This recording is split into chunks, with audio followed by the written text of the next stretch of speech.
Washington Anacortes, March Point, traditional Swinomish territory. Currently the residence of two oil refineries. The Shell Oil Refinery, seen on the left, and the Tesoro Oil Refinery, seen on the right. Redfish had the opportunity to be tourists of these refineries and engage with representatives from each company. We were welcomed into their space to learn and hear their perspectives. Our morning with the Tesoro Company was filled with technical and mechanical processes, while our afternoon with the Shell Refinery had a much more personal and anecdotal feel. James Tangero, Vice President of the Tesoro Refinery, was the only representative comfortable with us recording the conversation. So this refinery, like Matt said, was built on 919 acres by Shell in 1953 to a hero's welcome back then, because the fishing industry and the logging industry were drying up and everybody wondered, why is Anacortes going to stay on the map? So Shell quietly bought up the acreage on March Point and then announced they were going to build a refinery, and in a year and a half later we're processing crude oil into distillates and gasolines.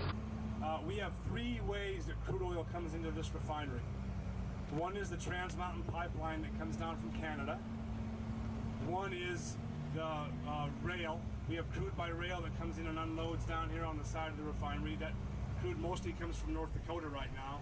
And then we can get crude by ship from almost anywhere in the world. So whatever's the most economic we can buy. 85% of our crude right now comes from the pipeline and the rail. Very little by water right now. So would the Kinder Morgan twinning affect your site? It would make more Canadian available, yes, it would. Because pipelines are the most, you can pull over right there for a second, are the most cost-effective way to move things. So moving things by pipe is the cheapest. Rail is probably the most expensive. If we're doing everything correctly and we're meeting all of our emission controls, I mean, the emissions off those, that should be invisible. That's not saying they're not there. Of course, when you burn something, you're going to get water vapor, you're going to get NOx. It's there, but to make it as efficient as possible, it should be invisible. Any water, rainwater, or processed water that's in this plant does not get off this plant without going through the wastewater treatment plant. So, and we do a really good job. We clean it up. Standards are tight. Our discharge limits are very tight.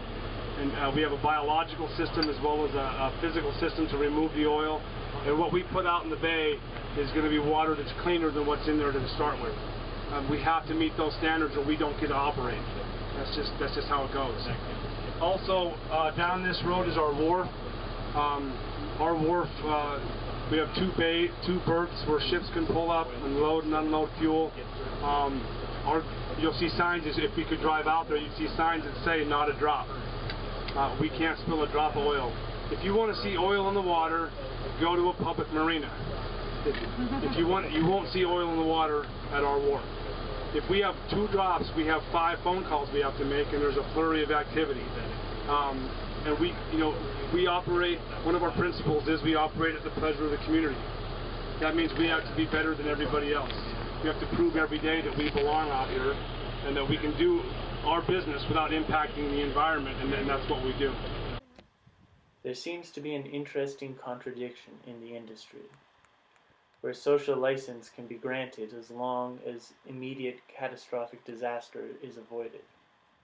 However, slow and creeping catastrophic disasters such as climate change are of negligible concern. From our visit to the refineries, it became very clear that these two companies are in the business of oil refinement and intend to be so until their social license is revoked.